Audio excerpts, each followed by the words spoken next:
Mais bon matin tout le monde. Nous allons débuter ce webinaire en ce matin du 16 février qui a pour titre Panorama mondial de l'approvisionnement responsable en 2022. Donc, mon nom est Carole Villeneuve, je suis directrice générale de l'ECPAR et au nom de toute l'équipe, je vous souhaite la plus cordiale des bienvenues à ce webinaire. Donc, vous aurez constaté que vous ne me voyez pas ce matin. On a un petit souci technique, mais je suis bien avec vous et je vous souhaite tous un bon webinaire.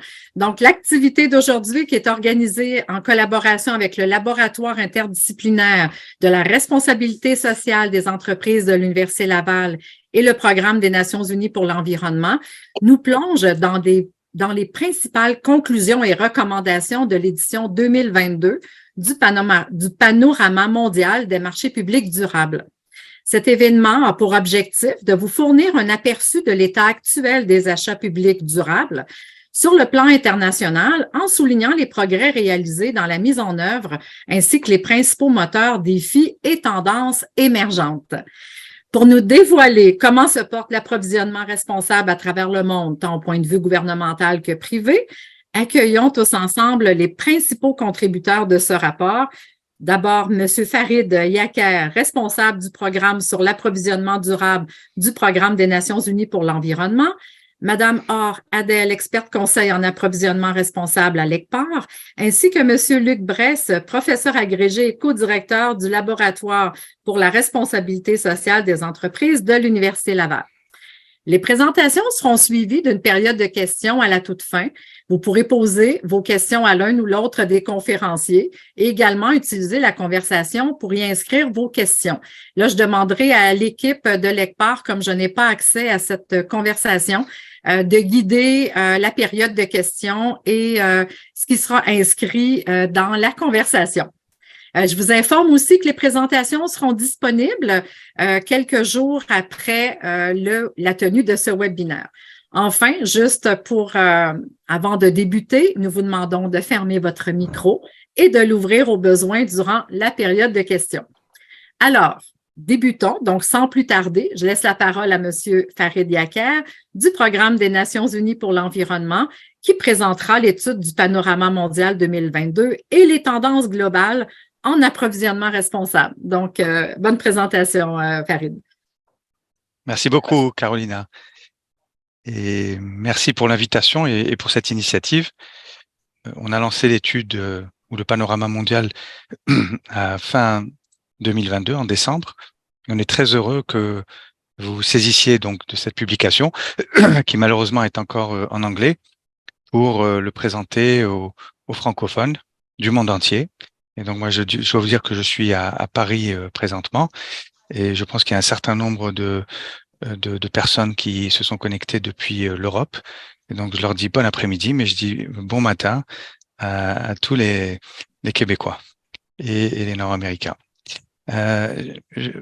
Auré, donc vous allez partager ou je partage moi donc la présentation? Qu'est-ce qu'on a En principe, tu as le droit de partage. Ok, donc je vais le faire. Hein?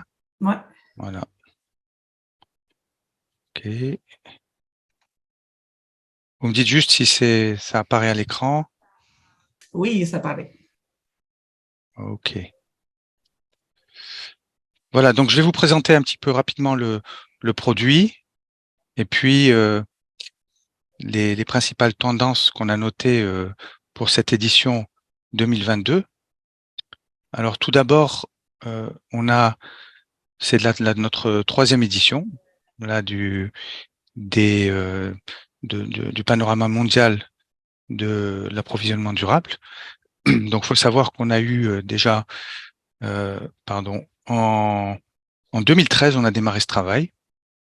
Ensuite, on a eu une deuxième édition en 2017. Et là, on a produit donc le panorama 2022 qui est en deux parties. Et je vous présenterai le contenu des deux parties.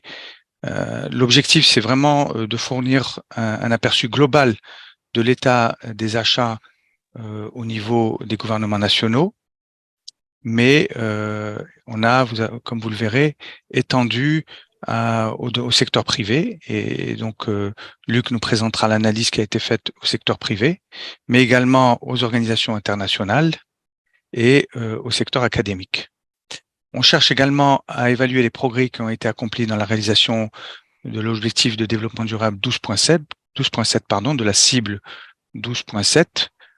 L'objectif, c'est également de voir, d'avoir une meilleure compréhension des moteurs, des obstacles, des besoins et des attentes en matière d'APD dans le monde entier, en reflétant les opinions des parties prenantes dans le plus grand nombre de pays, d'organisations et de professions.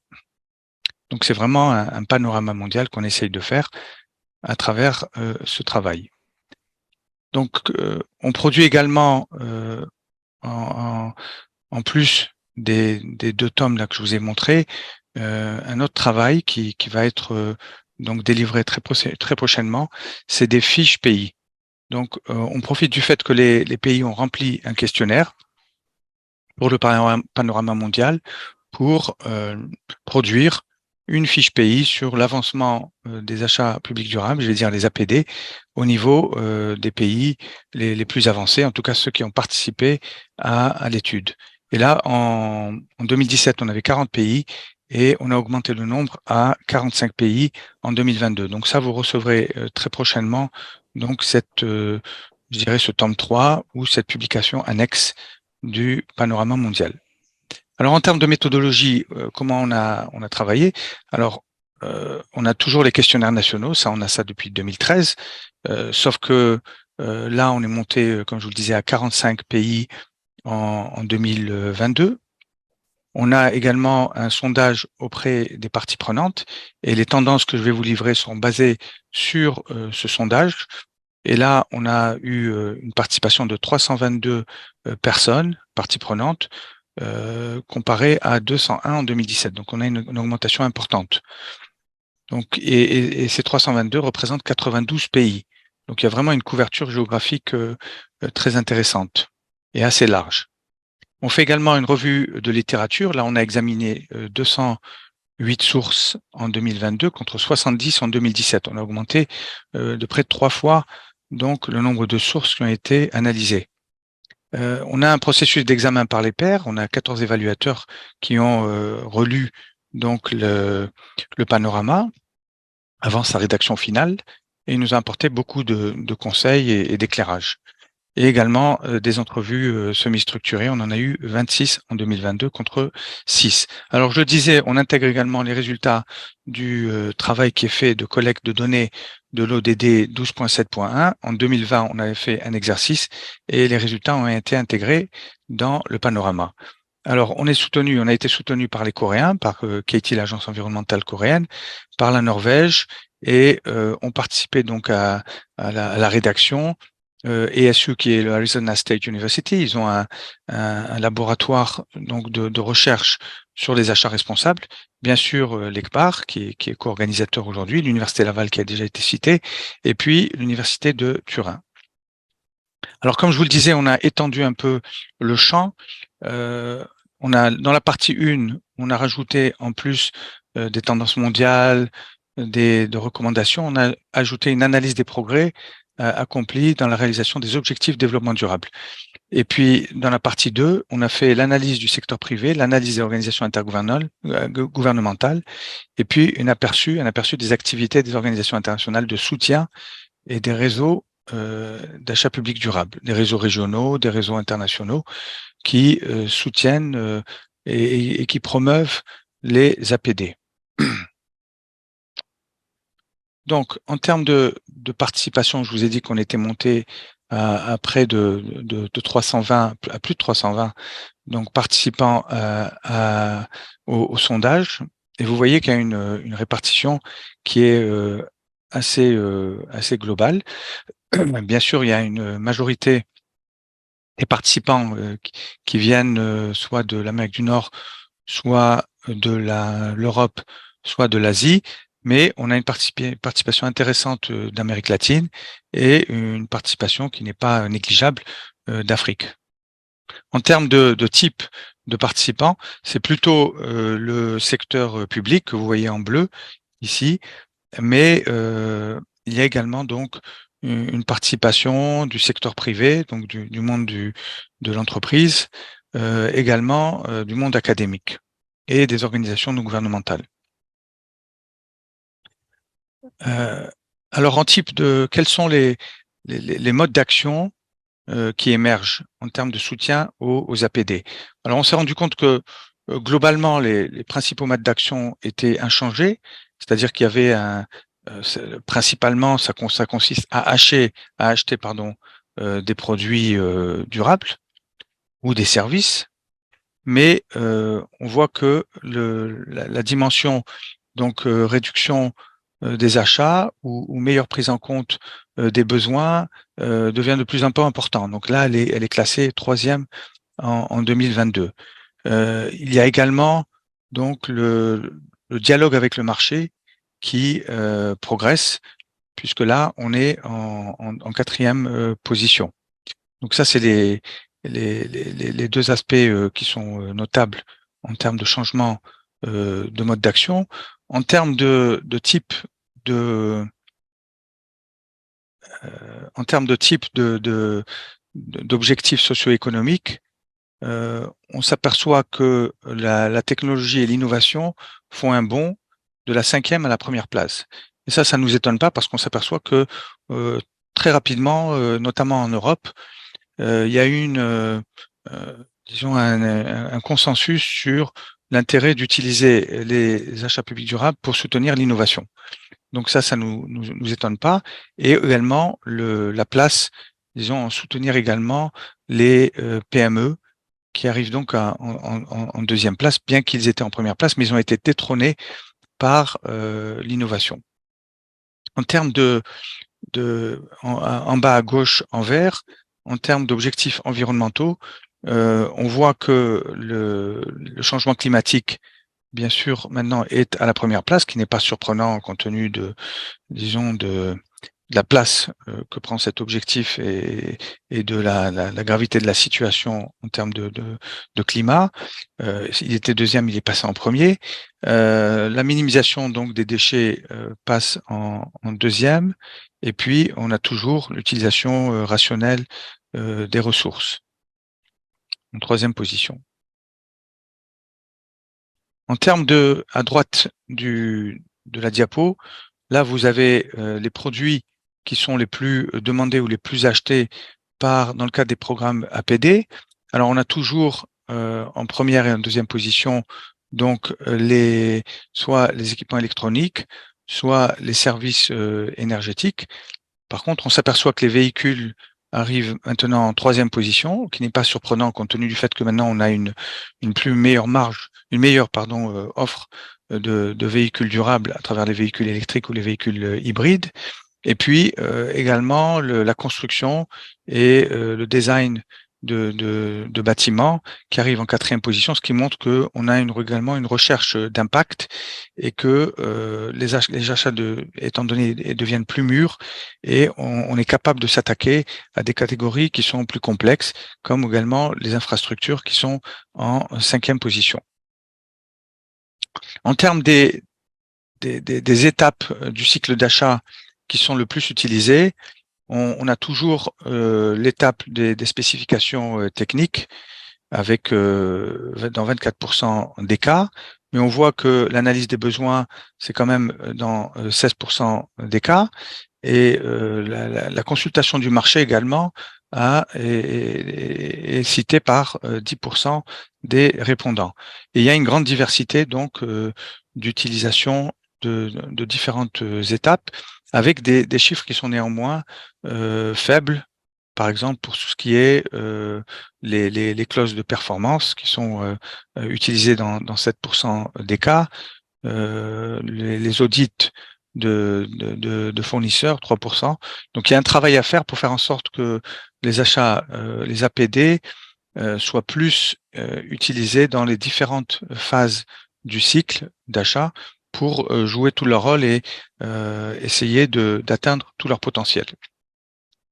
Les écolabels sont cités comme un outil important pour développer des critères d'achat, mais également donc comme un moyen de vérifier donc les attributs environnementaux ou sociaux d'un produit. Donc là, ça continue et je pense que l'utilisation des écolabels se développe au fil du temps.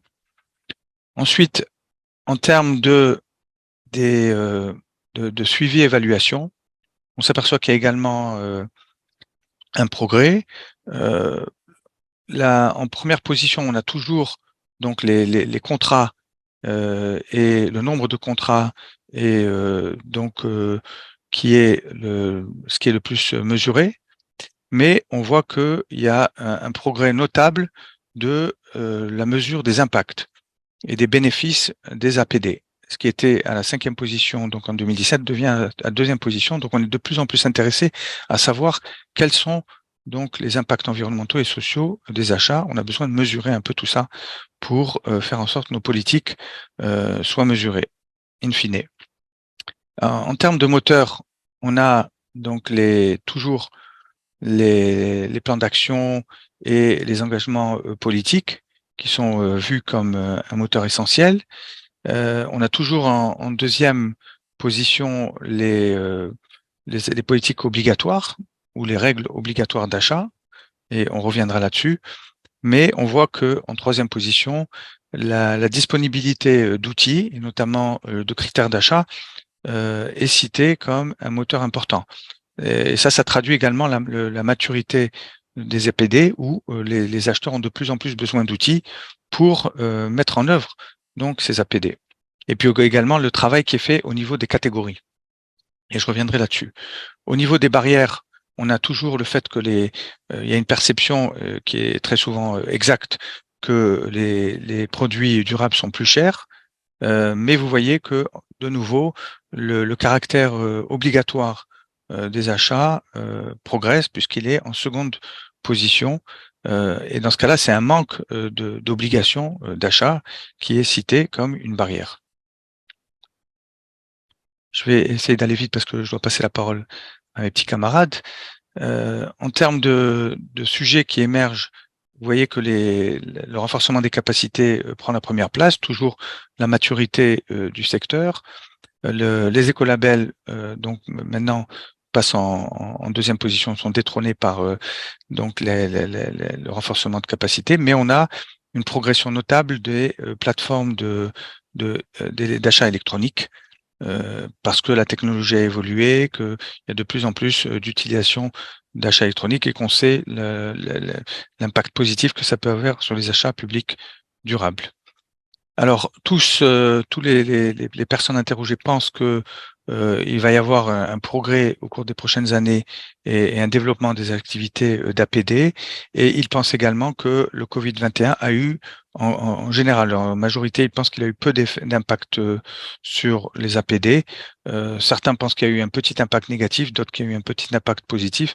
Mais en général, c'est plutôt une absence d'impact. En termes de recommandations, je crois que je vais passer celle-ci parce que je reviendrai là-dessus, sur ce point-là.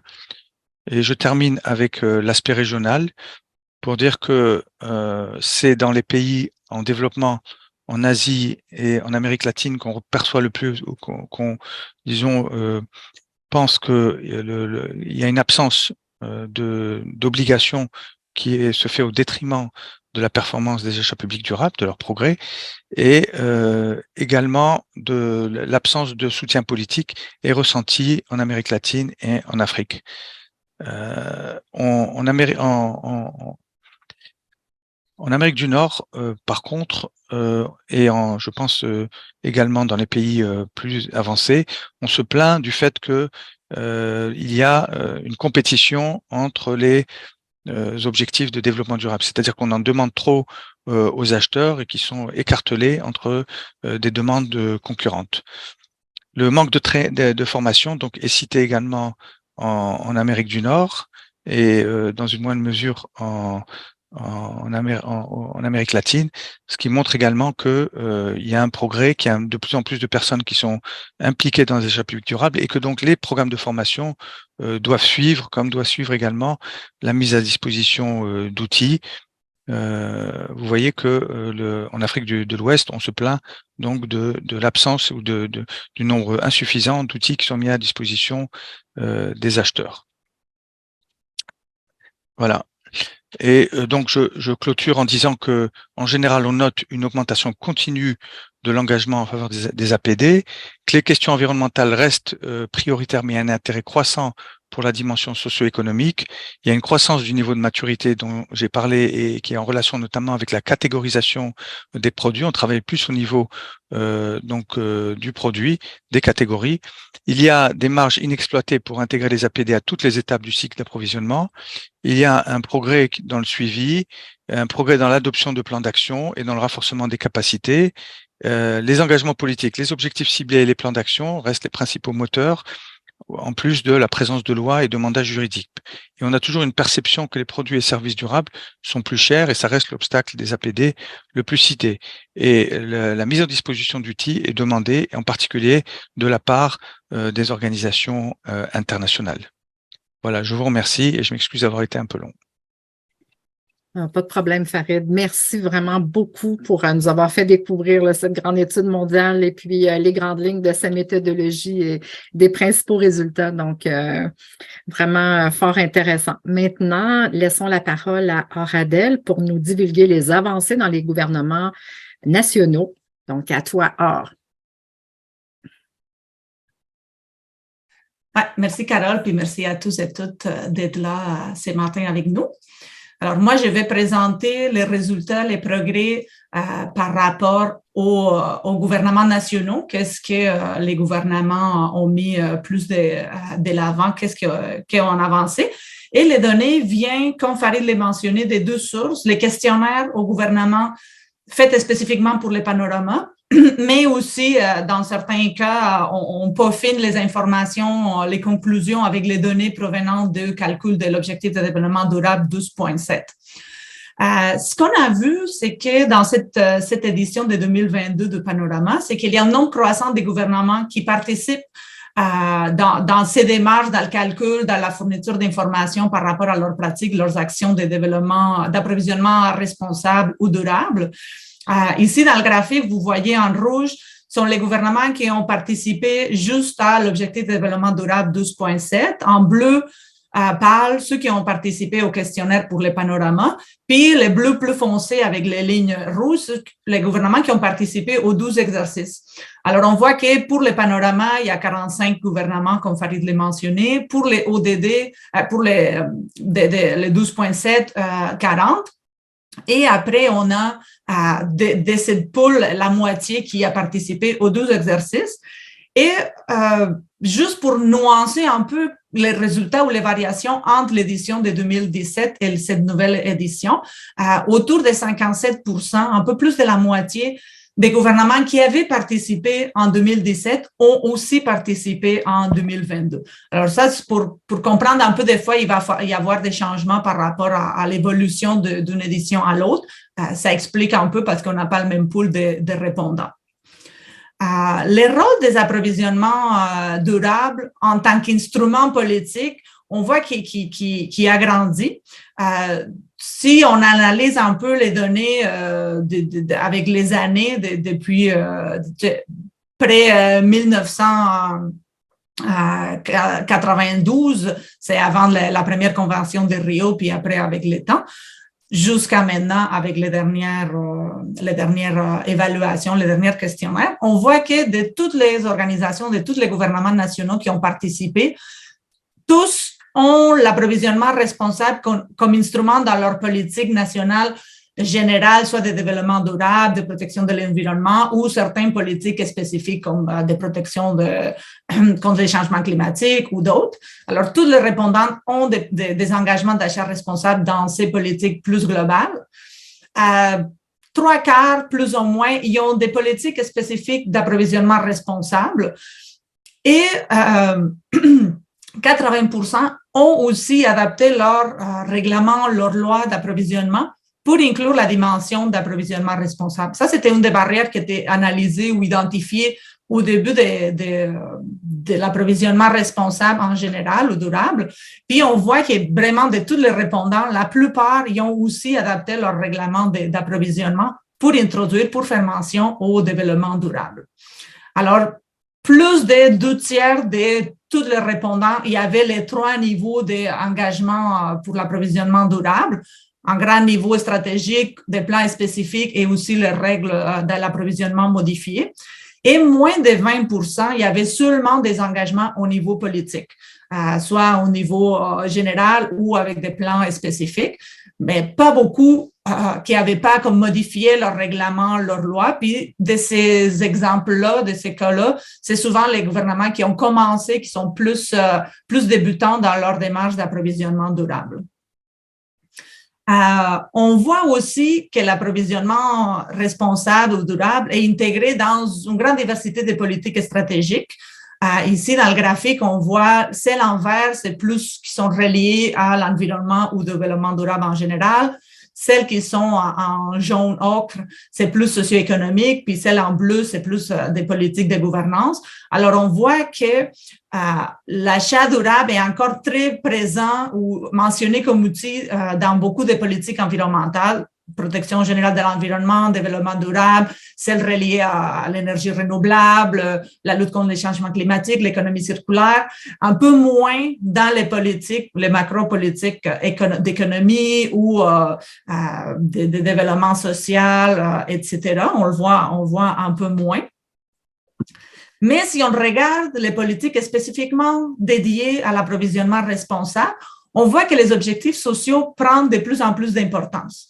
Alors, on a questionné un peu quel type de politique d'achat responsable les gouvernements ont mis en place. Puis, en vert, c'est celles qui regardent juste ou qui vont juste toucher les enjeux environnementaux. En ocre, juste les sociaux. Il y en a juste 2, une en l'Asie de l'Ouest puis l'Afrique et l'autre en Asie-Pacifique. Mais sinon, les autres, la plupart, ils vont toucher les 2 dimensions, environnementale et sociale, dans leur politique d'approvisionnement responsable. Et si on demande exactement quelles sortes d'enjeux ils sont priorisés, ils sont abordés dans ces politiques-là, du volet environnemental, on voit que l'efficacité des ressources, la réduction de la consommation d'énergie, l'atténuation des changements climatiques, la réduction des déchets, puis la promotion des technologies propres et l'éco-innovation sont les sujets les plus mentionnés. Alors, tout ce qui est relié un peu, si on veut, à la lutte contre les changements climatiques, l'adaptation et aussi à l'économie circulaire avec l'efficacité dans l'utilisation des ressources, la réduction des déchets et aussi les technologies comme Farid l'a mentionné. Et si on regarde du volet social, on voit que la promotion des PME, c'est la première, après l'anticorruption et la transparence, la protection des groupes à risque, définie dans chaque pays d'une façon un peu différente, les droits de la personne ou de l'homme, puis le respect des conventions de travail de l'OIT. Puis si on voit par rapport à l'étude précédente, en 2017, la plupart des critères environnementaux étaient en premier, puis après venaient un peu les socio-économiques. Mais dans cette deuxième édition, on voit que la promotion des PME est vraiment située en 2e position après l'efficacité des ressources comme enjeu qu'on veut travailler, qu'on veut améliorer par les approvisionnements responsables. L'anticorruption et transparence et ainsi que la protection des groupes de risque se situent pas mal au même niveau que la réduction de la consommation d'énergie, les changements climatiques. On voit vraiment que la dimension sociale prend de plus en plus d'importance. Puis peut-être la seule chose qui était un peu surprenant, qui n'avait pas ressorti assez, si bien on sait qu'à la pratique, il y a plus d'action dans cette front-là, c'est la question de l'égalité ou l'équité des genres. Ça n'a pas été mentionné comme un des enjeux prioritaires dans les politiques, mais dans la pratique, on voit il y a plus d'actions, de mesures dans ce sens-là. D'un autre côté, on a demandé à quelle sorte d'objectifs les gouvernements fixent dans leur politique d'achat responsable. Et dans cette édition, il y a moins de pays qui ont déclaré avoir fixé des objectifs spécifiques dans leur politique. Alors, dans l'édition précédente, 85% des gouvernements avaient fixé des objectifs. Dans cette édition, 70%. 71. Mais comme j'ai mentionné, c'est parce que c'est pas les mêmes pays qui ont répondu, puis on voit une diversité dans les répondants, certains pays qui ont beaucoup avancé puis maturé leur programme, puis d'autres qui sont plus débutants. Alors, ça a du sens aussi que pour les plus débutants, les objectifs soient moins concrétisés dans leur politique. L'objectif souvent le plus mentionné, c'est la quantité, le volume d'achat responsable, d'achat durable, c'est la première ligne. Alors, comme on voyait dans l'édition précédente, beaucoup plus de pays les mentionnaient, mais cette édition aussi. Pour ceux qui avancent plus dans leur programme, on voit l'addition des catégories de produits prioritaires dans leur politique qui a eu une augmentation en tant qu'objectif, et aussi la réduction des impacts mentionnés comme objectif spécifique de leur politique. Mais aussi, on voit la définition des plans, l'intégration dans des systèmes de gestion ou d'autres mentionnés comme objectifs spécifiques dans les politiques.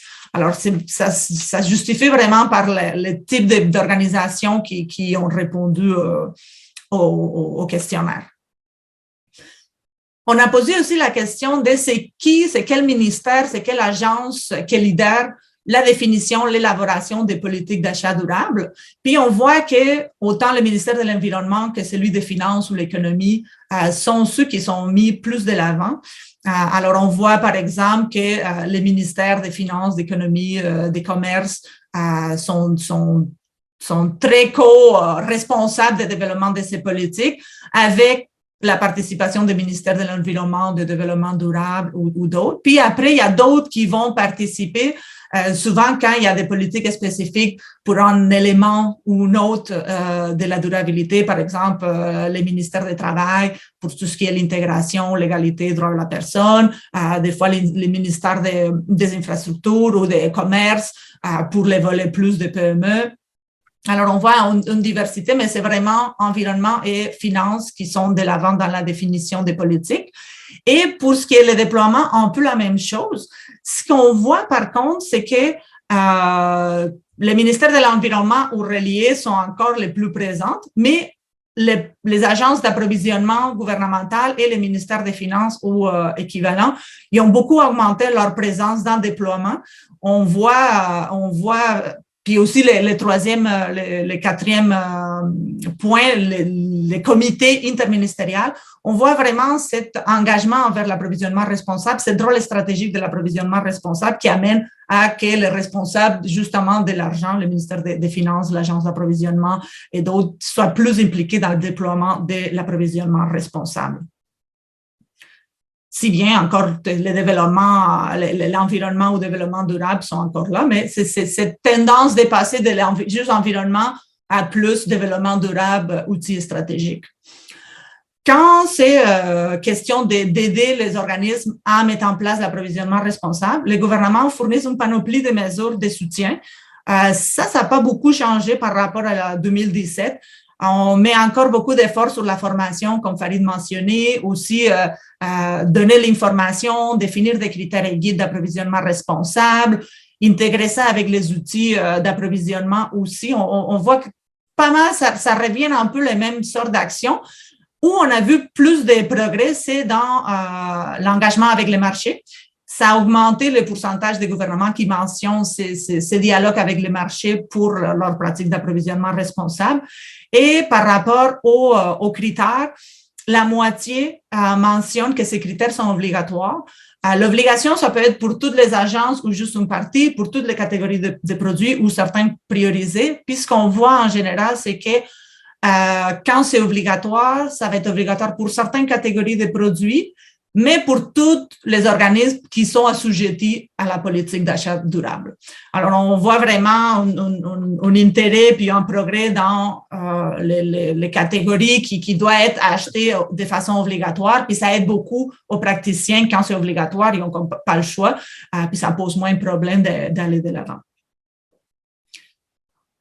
On a demandé aussi quelles sont les mesures de suivi de l'approvisionnement durable. Est-ce que le gouvernement calcule des indicateurs, calcule des résultats? Puis on voit que ça continue à progresser, le suivi puis la mesure des actions d'approvisionnement durable.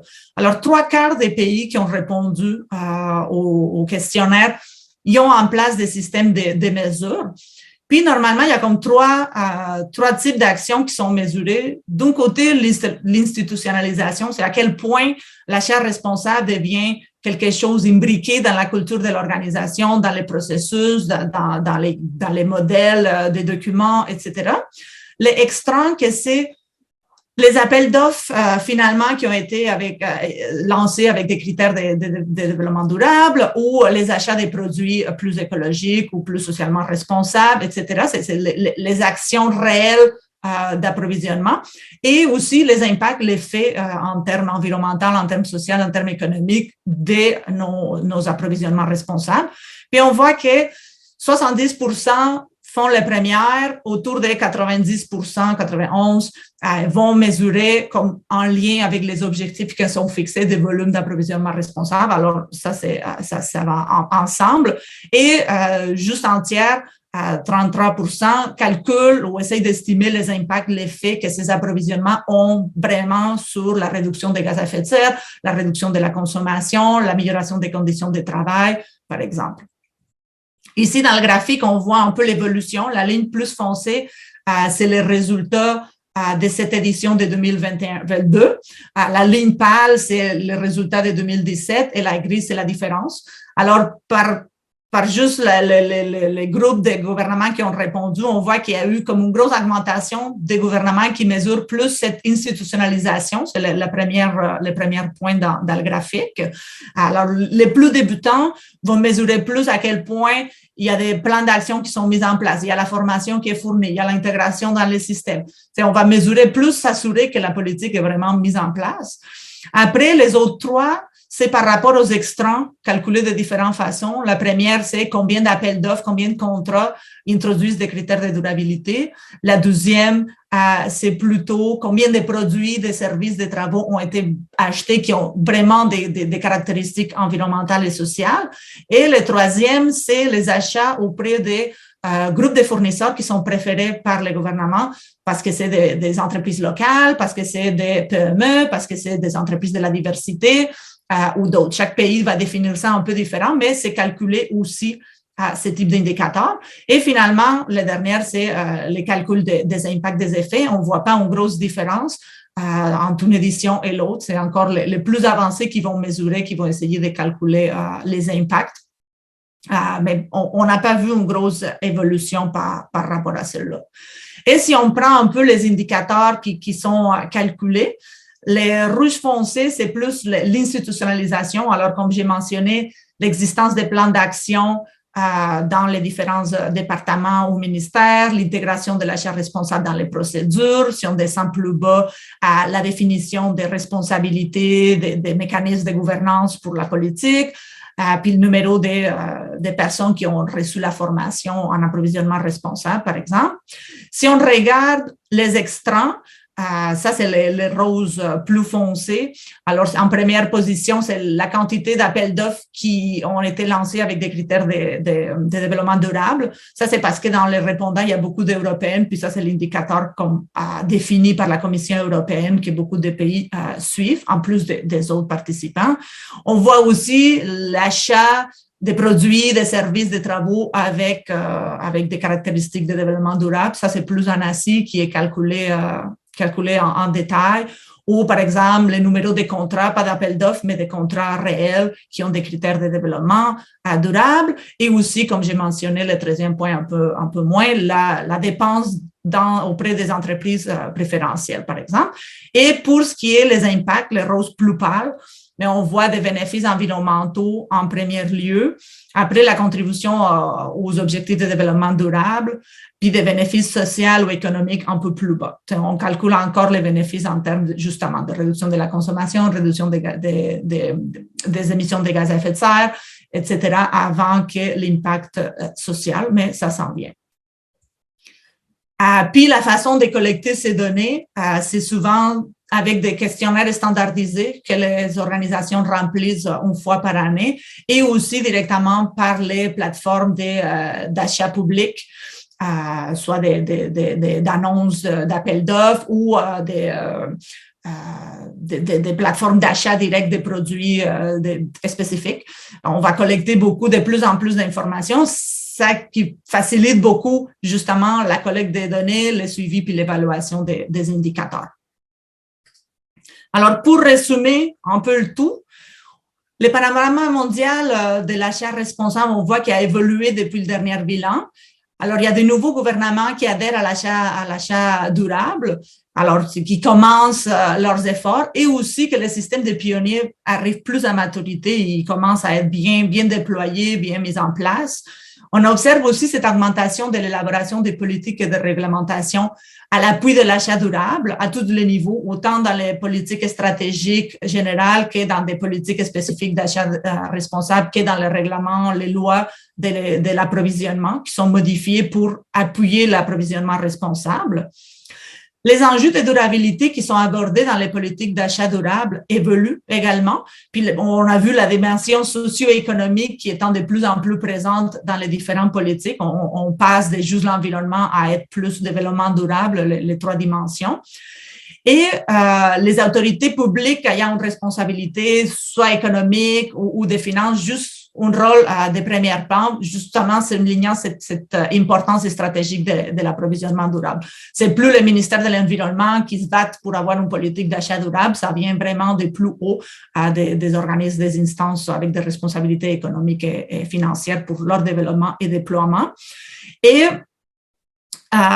on voit aussi que le nombre de pays qui rendent les critères d'approvisionnement durable ou responsable obligatoires augmente aussi, parce qu'on voit que des fois, c'est une barrière qu'on faillit nous mentionner, c'est une barrière que c'est pas obligatoire. Alors, on voit de plus en plus de pays qui vont de l'avant pour le rendre obligatoire, au moins pour certaines catégories d'achat.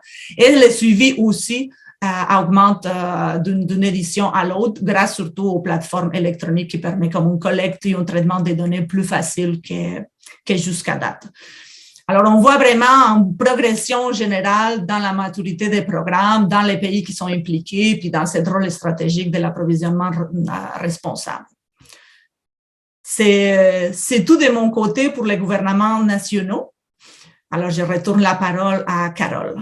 Parfait, merci. On retient, comme tu le mentionnais si bien, l'évolution de politiques stratégiques publiques dédiées à l'approvisionnement responsable, l'évolution aussi dans la culture organisationnelle des institutions et évidemment l'importance accrue de la dimension sociale dans les pratiques institutionnelles, donc de bonnes nouvelles. Merci. Donc maintenant, après les gouvernements nationaux, voyons maintenant quelle est la situation dans le secteur privé avec M. Luc Bresse du Laboratoire pour la responsabilité sociale des entreprises de l'Université Laval. À toi maintenant, Luc. Bonjour Carole. Donc merci beaucoup à l'ECUPAR d'organiser cet événement. Je suis très heureux de présenter ce qui se passe du côté des organisations privées. Est-ce qu'on me voit, enfin au moins est-ce qu'on voit la diapositive et est-ce qu'on m'entend? Oui. Bon, excellent. D'accord. Donc oui effectivement. Donc mon nom c'est Luc Bresse. Donc je suis professeur titulaire. J'ai eu une promotion récente à l'Université Laval et je co-dirige le LIRS, donc le laboratoire interdisciplinaire sur la responsabilité sociale des entreprises, et c'est nous qui avons en fait été un peu l'opérateur de l'Université Laval dans la production de cette étude, quoi. Alors donc on a vraiment été très heureux de travailler sur les organisations privées, simplement pour dire, c'est vrai que c'est important de tenir responsables les organisations privées de leur impact dans leurs propres opérations, mais probablement que au niveau social et environnemental, l'impact le plus fort qu'elles ont, c'est dans les chaînes d'approvisionnement. Et on a plein d'études qui le montrent, aussi bien au niveau environnemental. Par exemple, on a une étude de Sustainalytics qui montre que les émissions de GES, elles sont entre 11 et 12 fois plus importantes dans les chaînes d'approvisionnement qu'au niveau social.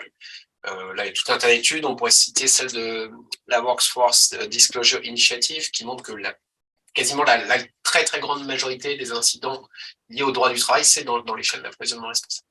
Donc voilà, donc on était vraiment heureux de travailler là-dessus. Alors, avant de commencer, peut-être, je tiens quand même à remercier toute l'équipe du LIRS qui a travaillé sur cette question. Donc mes collègues professeurs Marzia Angelo Cremona et Martin Dumas, William Outmani qui a été professionnel de recherche sur cette question, et Anne-Marie Saunier qui est experte sur cette thématique.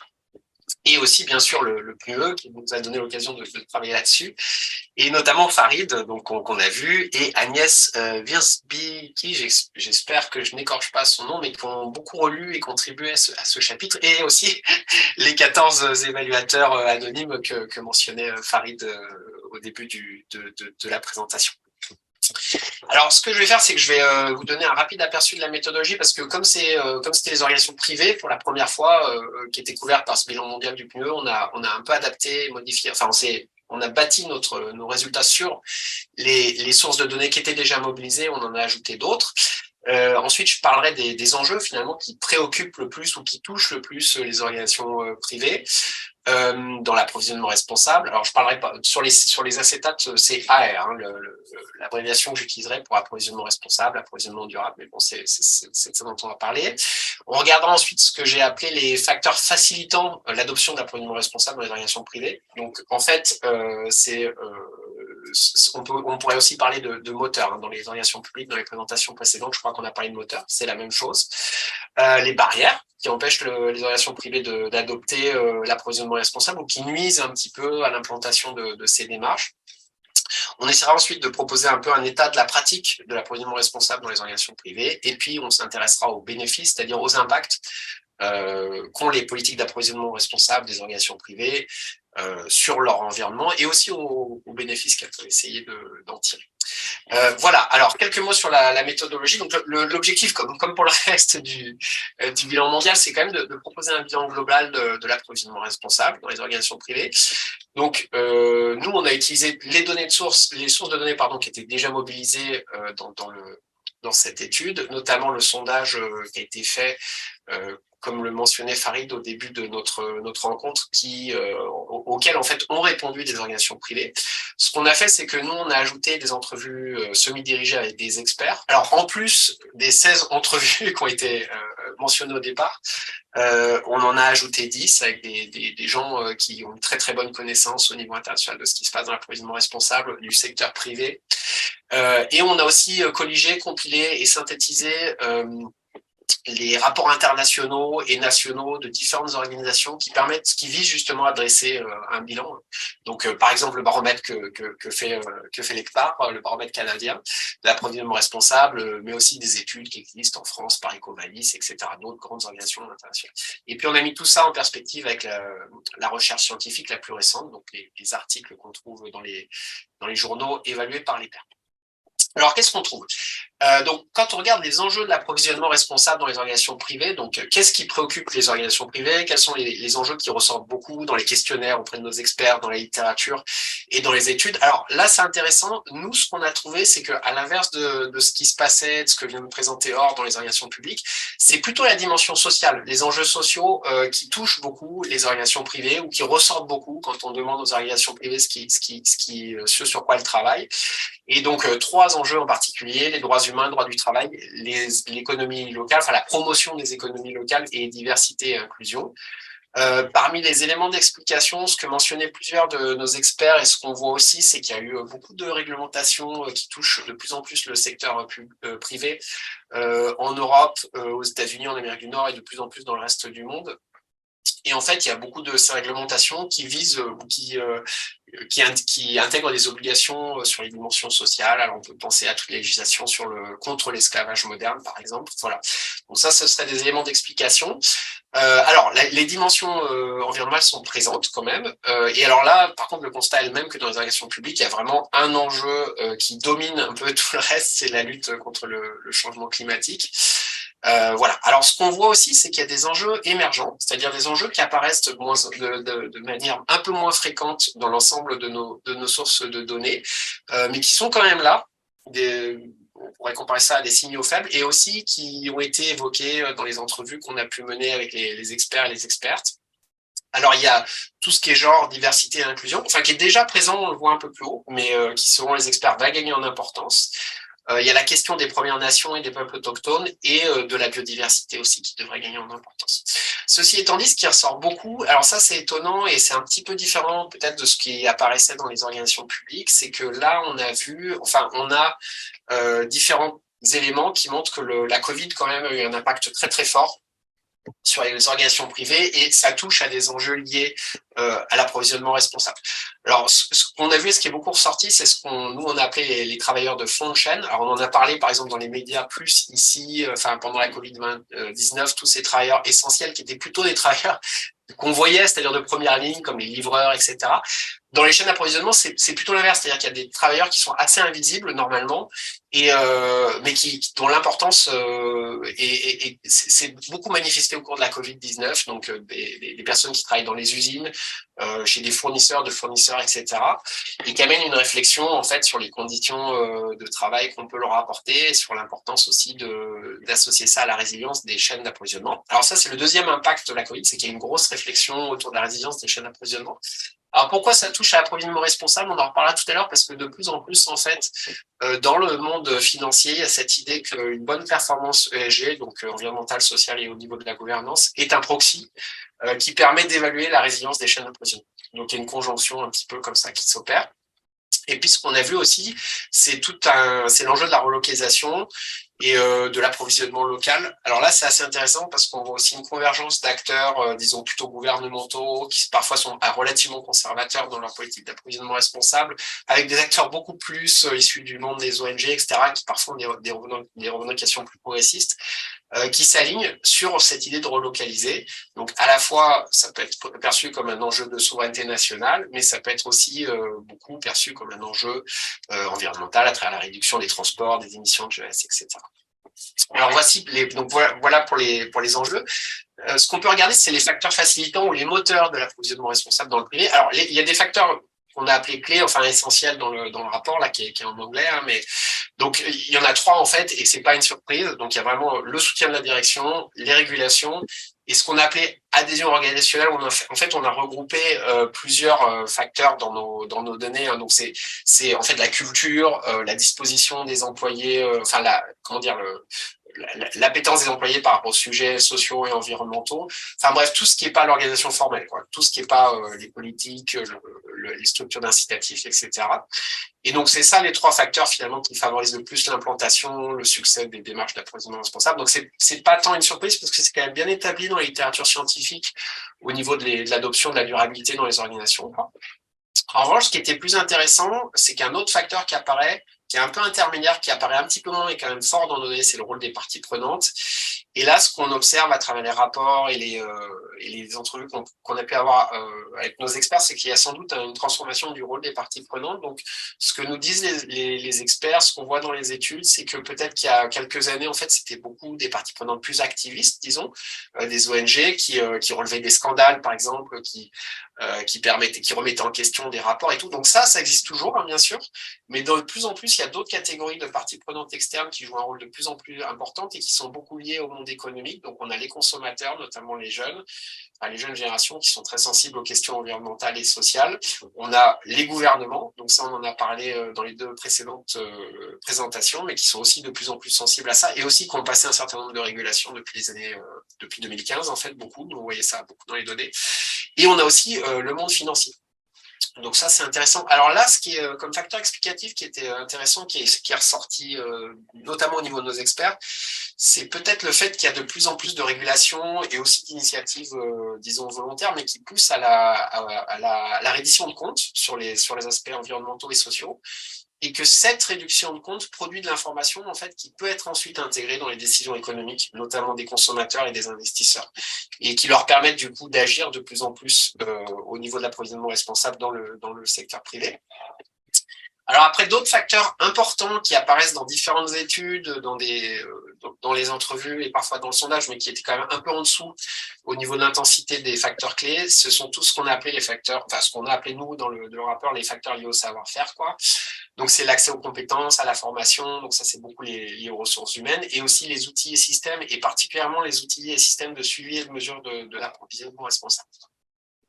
Alors, si on regarde maintenant à l'inverse, ce qui empêche l'adoption et le succès des démarches d'approvisionnement responsable dans le privé, alors, donc ce qu'on voit, c'est l'absence des facteurs facilitants. Donc, c'est vraiment ressorti à la fois dans le sondage qui a été, auprès des répondants du secteur privé dans le sondage du PNUE, dans les études, etc. Donc, l'absence de soutien de la direction, de régulation, d'expertise et d'outils.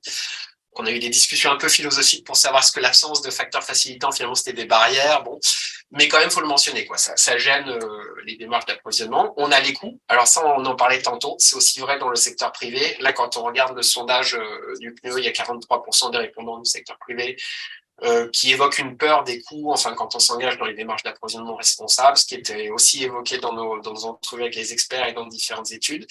Et il y a ce qui est un petit peu similaire, mais c'est le manque de ressources. Mais là, ce qui est beaucoup apparu dans les données, c'est plutôt, disons, les demandes contradictoires, les objectifs un peu en compétition que reçoivent les opérationnels, les acheteurs, les achetrices, les gestionnaires de chaînes d'approvisionnement. Donc, ce qu'il faut voir, c'est que alors, c'est aussi lié à la Covid-19, mais disons que leurs tâches, en quelque sorte, s'empilent. Elles ont de plus en plus de demandes pour... alors, il a fallu gérer la Covid-19. On en est sans doute toujours un petit peu dedans, avec une déstabilisation des chaînes d'approvisionnement quand même assez importante.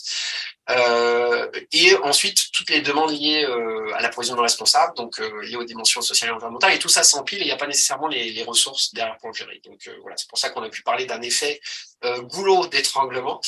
Une autre barrière, c'est la difficulté à mesurer l'approvisionnement responsable et ses bénéfices pour les organisations, ce qui en fait nuit à la capacité des acteurs et des actrices en interne à vendre, en interne j'entends ou à promouvoir l'approvisionnement responsable en interne auprès des autres départements et auprès de la direction parfois. Et aussi une faible standardisation des pratiques de l'approvisionnement responsable.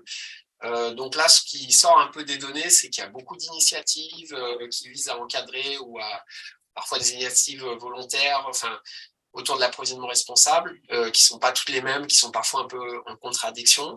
Et du coup, ça a créé des problèmes d'interopérabilité, ça crée des problèmes pour homogénéiser, disons, les politiques tout au long de la chaîne d'approvisionnement responsable.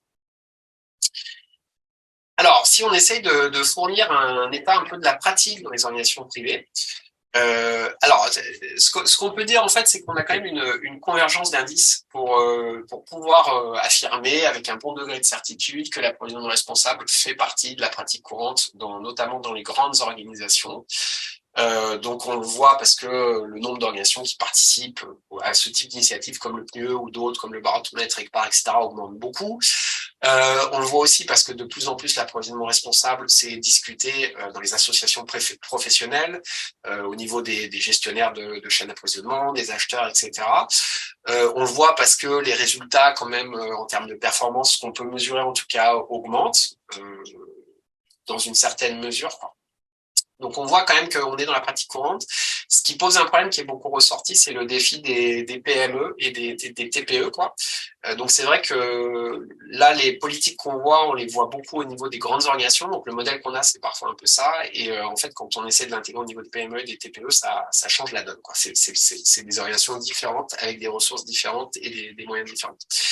Ce qu'on peut dire, puis ça, je crois que ça renvoie beaucoup, nous on l'a formalisé un petit peu différemment dans le chapitre, mais il y a un écho avec ce que disait Or, c'est que en gros, ce qu'on voit, c'est qu'il y a une progression globalement avec évidemment une grande variété de situations en fonction de la taille des organisations et de leur degré de maturité sur ce sujet-là, mais il y a quand même une sorte de standard qui émerge et on voit que les organisations privées qui font de l'approvisionnement responsable sont en général capables de formaliser l'approvisionnement responsable. Donc, je crois que Or parlait d'institutionnalisation, c'est-à-dire de se doter d'une politique d'approvisionnement responsable, de codes, de fournisseurs, etc.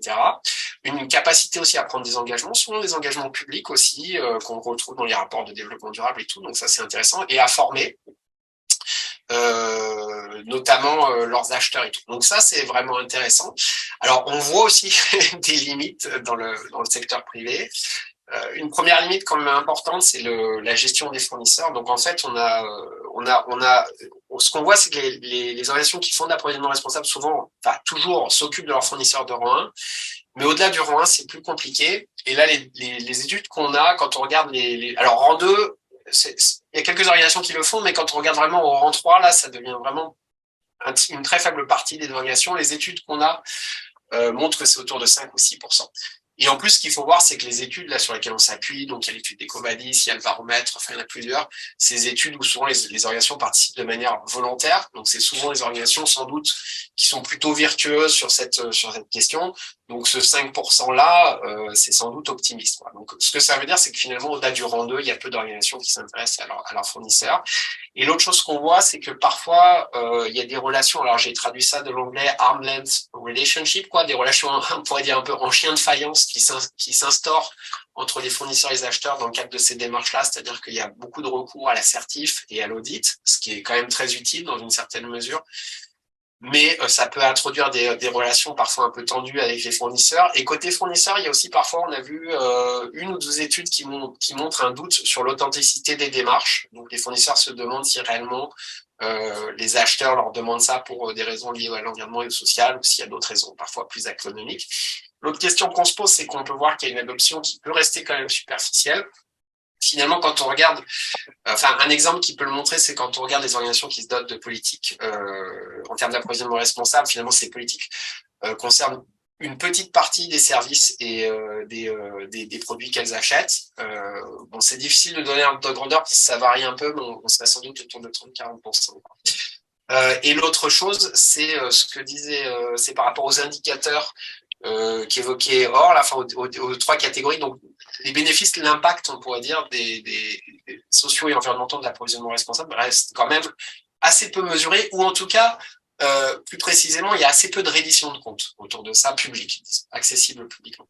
Ceci étant dit, ce qui est très positif, c'est qu'on voit que c'est un champ de pratique qui est très innovant. Donc, il y a beaucoup de solutions qui ont été développées, par exemple, pour mesurer les émissions de CO2 en temps réel en utilisant l'intelligence artificielle. Donc ça, c'est très intéressant. On voit qu'il y a une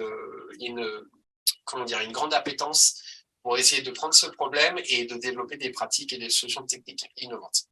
Luc, il te reste une minute. Oui, alors j'ai commencé un peu en retard.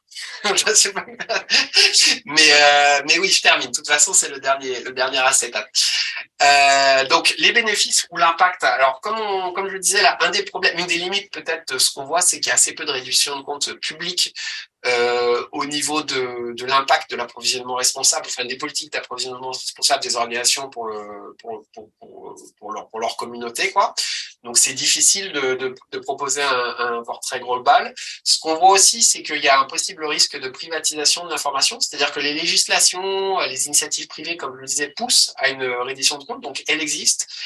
Il y a aussi des ONG qui proposent de créer de l'information. Enfin bon, bref, mais ça reste une information qui est assez peu homogène, qui est assez dispersée.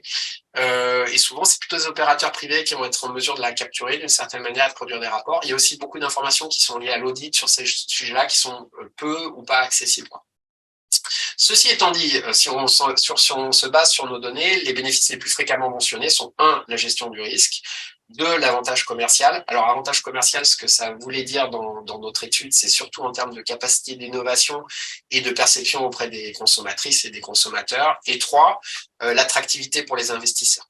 Et puis, ce qu'on peut vous dire aussi, c'est que les études qui existent, même si généralement c'est plutôt des études de cas où ça concerne une population limitée d'organisations, montrent des bénéfices tangibles pour les organisations qui adoptent les politiques d'approvisionnement responsable au niveau social, environnemental et économique. Donc voilà, Or, j'ai terminé. Merci beaucoup. Donc, merci beaucoup, Luc, pour ce portrait détaillé des organisations privées, puis aussi d'avoir relevé l'approvisionnement responsable comme un champ de pratique innovant, donc à retenir. Et en conclusion de ces conférences, avant de passer à la période de questions, nous invitons Farid à nouveau pour conclure avec des recommandations. Merci, Carole. Je vais partager donc ma deuxième présentation.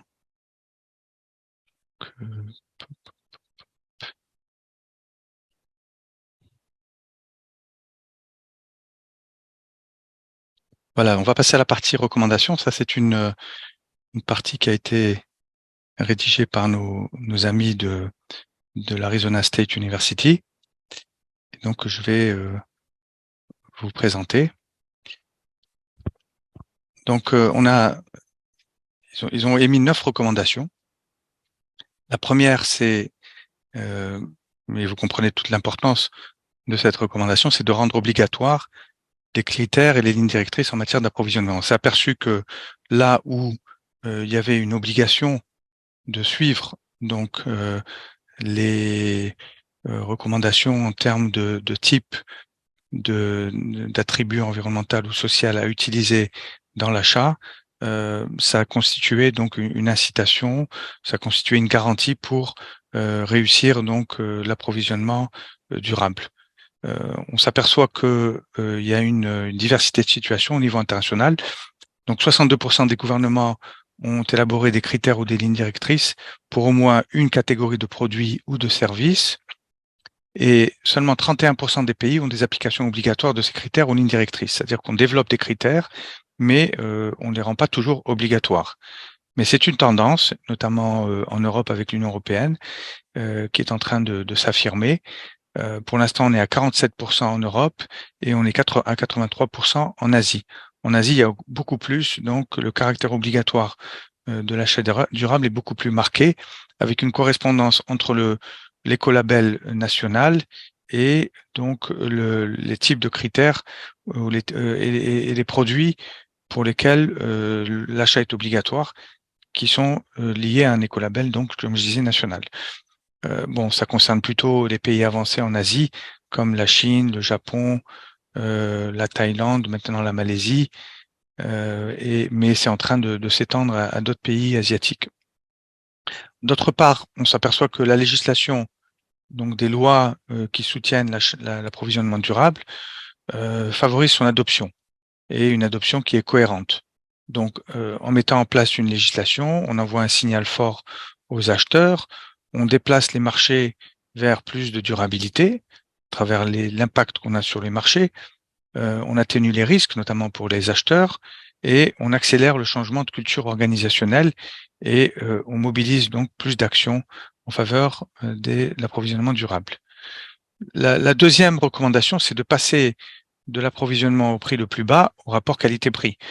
Ça peut vous étonner, mais dans beaucoup de pays, et pas seulement des pays en développement, on est toujours au prix le plus bas. C'est-à-dire qu'on retient l'offre qui présente le prix le plus bas. Et le rapport qualité-prix ou value for money en anglais n'est pas toujours le critère d'évaluation principal. Donc, il faut vraiment intégrer les coûts sociaux et environnementaux. Et ça se fait à travers cette approche rapport qualité-prix. Et quand on dit qualité, on intègre dans la qualité les aspects sociaux et environnementaux. Donc, ça permet une évaluation plus précise du coût réel des biens et services, parce que on n'a pas seulement le coût financier, économique, mais on a également le coût environnemental et social qui sont utilisés. Et ça permet de stimuler la compétitivité du marché grâce à des entreprises qui sont plus durables.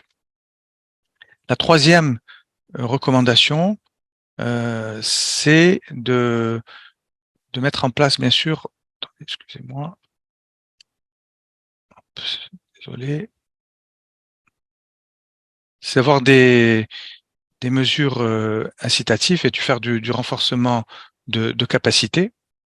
Et là, on s'aperçoit que les responsables des achats ne perçoivent pas toujours la valeur des approvisionnements durables. Donc, il faut un travail de formation et il faut les amener à privilégier donc cet aspect de rapport qualité-prix dont j'ai parlé.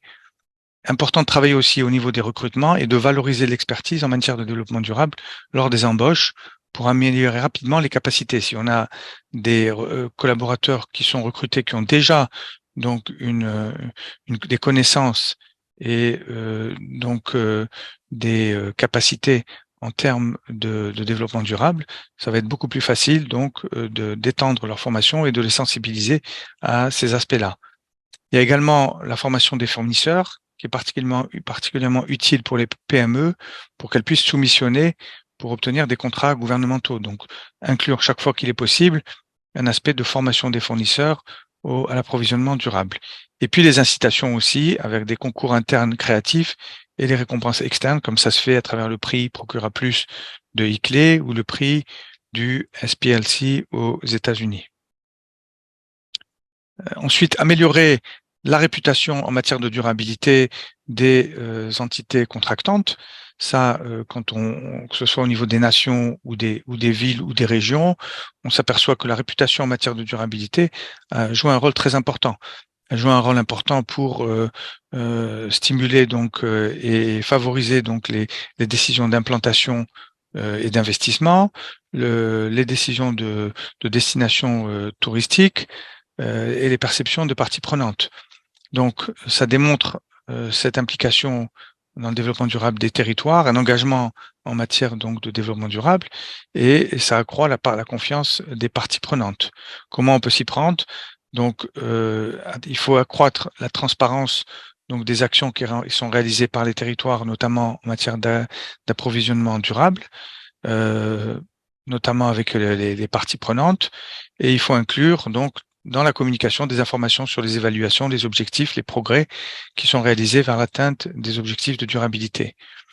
Ensuite, faire progresser donc vers tous les aspects, faire progresser les aspects de durabilité tout au long du cycle de vie de l'approvisionnement. Ça, je l'avais cité également comme un challenge. Donc, on sait que l'achat social se développe, mais il faut qu'il se fasse en combinaison, en conjonction avec l'achat environnemental, parce qu'ils sont mutuellement donc bénéfiques et ils se soutiennent mutuellement. On a une situation particulière dans les pays en développement où l'approvisionnement durable peut accroître et peut soutenir les petites entreprises et les entreprises locales, notamment en matière d'accès de groupes défavorisés à l'emploi. Donc, il faut dans ces pays utiliser des processus d'appel d'offres qui sont créatifs pour permettre aux fournisseurs de collaborer pour postuler à des contrats d'approvisionnement importants. Il faut également promouvoir les achats auprès d'entreprises qui privilégient la main-d'œuvre humaine plutôt que l'automatisation compte tenu des difficultés et du chômage élevé dans ces pays. Et dans les pays de l'OCDE, continuer le travail sur la réduction des impacts environnementaux et sociaux des achats. Également, tirer parti donc de la résilience face aux crises économiques et sanitaires. Donc la résilience de la chaîne d'approvisionnement, elle augmente au fur et à mesure de la mise en œuvre de l'approvisionnement durable, au fur et à mesure du mûrissement donc des AD. Donc il faut impliquer plus profondément les fournisseurs, il faut encourager les fournisseurs à devenir des acteurs du développement durable.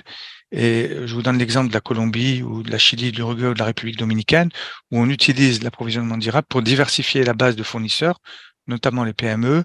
On a donc des listes de fournisseurs et catalogues électroniques qui sont élargis, et on utilise l'approvisionnement durable pour reconstruire en mieux, ce qu'on appelle Build Back Better, qui a été utilisé suite à la crise Covid. Bien sûr, donc, intégrer dans les achats, dans l'approvisionnement électronique, ça c'est un objectif qui est important parce que ça permet de réduire les coûts de recherche de biens et services durables, ça rehausse le profil des produits ou services durables pour qu'ils deviennent plus pris en compte et deviennent pris en compte par défaut lors de l'achat. Il faut intégrer la durabilité dans les appels d'offres. Ça permet aussi de gérer ce qu'on mesure, de suivre plus facilement les dépenses durables, de surveiller les progrès des AD, et c'est un mécanisme d'incitation, un comportement d'achat durable. Ça permet également de réduire la corruption grâce à une transparence accrue. Donc, plein d'avantages à utiliser des plateformes électroniques. Comment? En personnalisant des systèmes d'approvisionnement électronique pour inclure des critères de durabilité, des listes de produits durables ou des bases de données en ligne d'options d'achat durable. Et il faut également développer des tableaux de bord pour suivre la performance en matière de développement durable. Et ça, c'est permis par les plateformes électroniques. Finalement, donc, il participer à des réseaux d'échange de connaissances est important. Ça permet de réunir les professionnels des achats de différentes régions et secteurs, d'apprendre de l'expertise, de l'innovation et des engagements d'achat durable de chacun pour introduire, renforcer et élargir les AD, éviter les obstacles de l'approvisionnement durable rencontrés par d'autres, et les prix et les reconnaissances dont j'ai parlé peuvent aider à accélérer la mise en œuvre de l'approvisionnement durable. Et là, on a un certain nombre d'exemples de réseaux qui montrent la voie à suivre. Le One Planet, Procura Plus, le SPLC aux États-Unis dont j'ai parlé, le Forum danois sur les achats durables, et bien sûr l'ECPAR qui co-organise avec nous aujourd'hui. Finalement, améliorer le dialogue avec le marché. Les fournisseurs peuvent être des alliés utiles pour faciliter le succès des achats durables. Donc, ils informent les représentants du gouvernement sur les options durables. Ils créent des moyens pour les gouvernements de soutenir les AD. Ils sont des collaborateurs importants pour la réussite de la mise en œuvre des AD. Donc, il faut un changement important dans la façon dont on interagit avec le marché, en étant clair sur nos objectifs de développement durable et en donnant aux fournisseurs suffisamment de temps pour répondre. En conclusion, les recommandations montrent que les AD englobent une variété de stratégies. Ça va au-delà de la sélection de produits plus écologiques. Ça intègre une gamme complète d'activités programmatiques qui affectent chaque étape du cycle d'approvisionnement. Ça exige l'engagement stratégique des parties prenantes, y compris les fournisseurs. Et pour modifier les pratiques d'approvisionnement, il faut plus de leadership politique, des modifications techniques, comme on l'a vu pour les plateformes électroniques, des changements dans les cultures organisationnelles.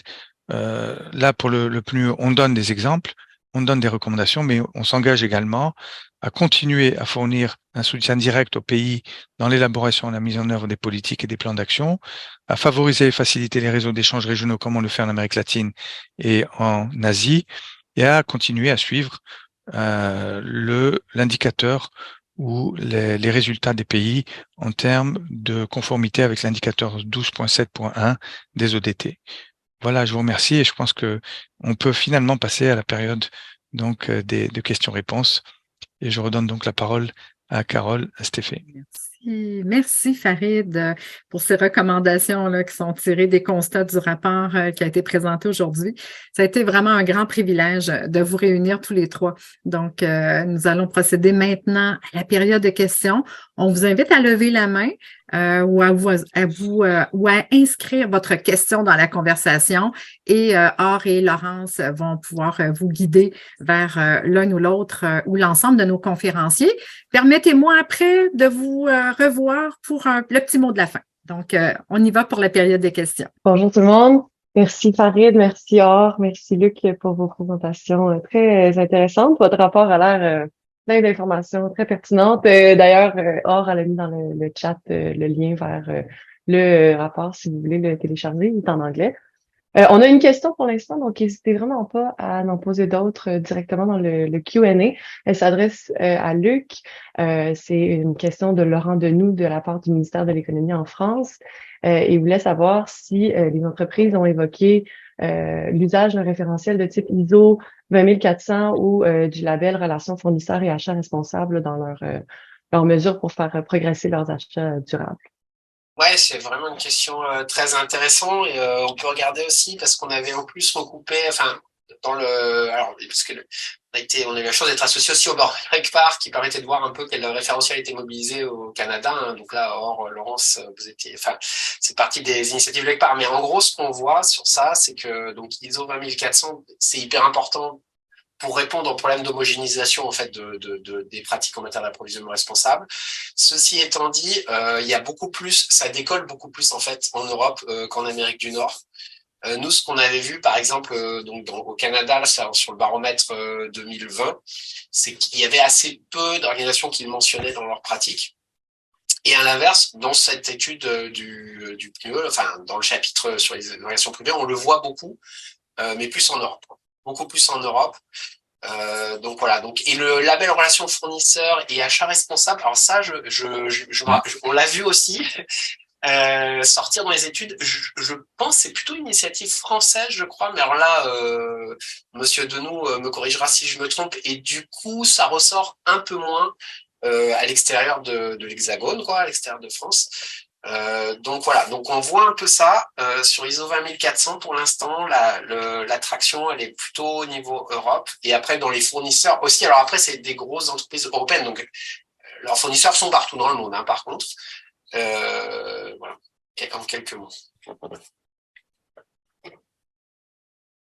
Merci. Est-ce qu'on a d'autres questions pour nos panélistes? Et Luc, est-ce qu'on a ce type de label, est-ce qu'il y a des labels identiques dans d'autres pays au label relations fournisseurs et achats responsables ou alors c'est vraiment très français et ce n'est pas répliqué dans d'autres pays? Non, c'est assez. Donc, je pense que ce label, si ma mémoire est correcte, c'est une forme de certification qu'on obtient par rapport aux relations fournisseurs. Je pense que c'est. Et aux achats responsables. Et aux achats responsables. Alors, déjà, si je réfléchis au Canada, je crois pas qu'on ait d'équivalent vraiment direct, quoi. Non, c'est assez spécifique. J'ai pas d'autres exemples là qui me viennent comme ça à l'esprit. Donc, oui, c'est assez spécifique. Oui, ça explique pourquoi ce label est demande de plus en plus demandé à l'étranger. Donc, il y a un peu une internationalisation de ce label parce que il n'est peut-être pas d'équivalent et il y a un besoin pour ce type de certification. Ok, merci.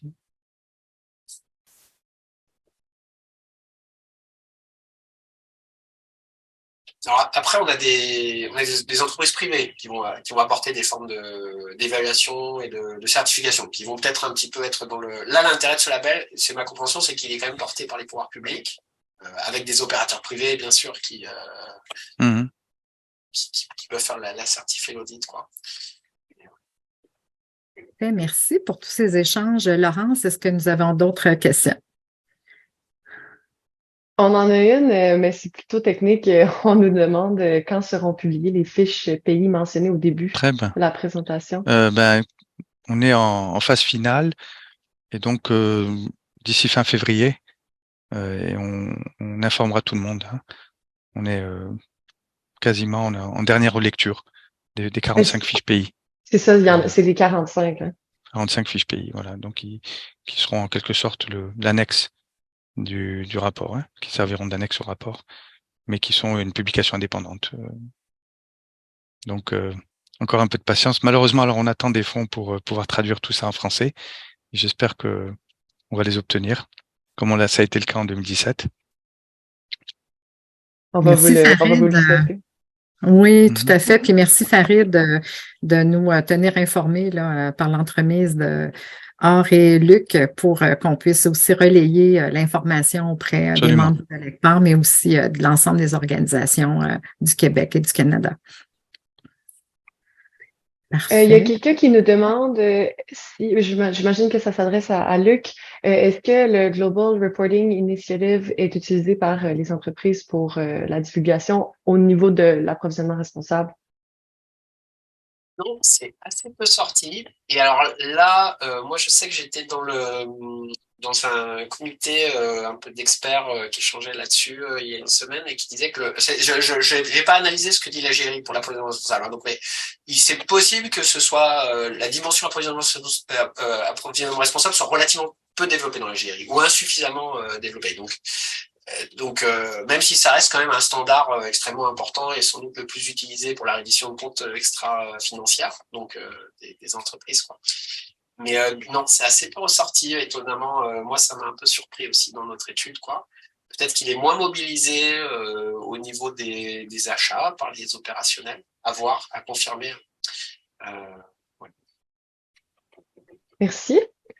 Au niveau des acteurs publics, là, donc peut-être Or ou Farid, si un État n'est pas doté d'un écolabel, comment est-ce qu'on peut motiver les acteurs publics à intégrer les APD dans leur fonctionnement? Oui, je peux y aller. Comme on a mentionné, on pense souvent achat responsable, produit écologique, produit avec un écolabel. Oui, il y a eu cette tendance au début. C'est sûr qu'il y a certains produits que même si notre pays n'a pas un écolabel, mettons, les ordinateurs, c'est un marché international, on peut utiliser les certifications internationales pour promouvoir l'achat des produits plus écologiques. Mais quand on pense plutôt le volet fournisseur, si on pense à acheter auprès des entreprises locales ou des PME ou de la diversité, on n'a pas besoin de ces écolabels nationaux. Des fois, ça peut aider si on a une sorte de certification pour dire oui, c'est une entreprise de la diversité ou c'est une entreprise d'économie sociale ou non. Ça dépend chaque contexte national. Mais on peut faire plein de choses sans avoir besoin d'un écolabel. On peut mettre en action plein de stratégies, justement, de repenser le besoin d'acheter d'autres types de produits, peut-être pas acheter, peut-être la location ou d'autres d'économie de la fonctionnalité. On a de plus en plus d'alternatives qui n'est pas nécessairement relié à une certification ou un écolabel des produits. Alors, il faut ouvrir aussi cette mentalité. Il faut penser à l'approche produit, à l'approche fournisseur, à toutes les mesures de repenser le besoin, de repenser les solutions avec lesquelles on va combler ces besoins-là, comment on peut réduire nos consommations, comment on peut partager.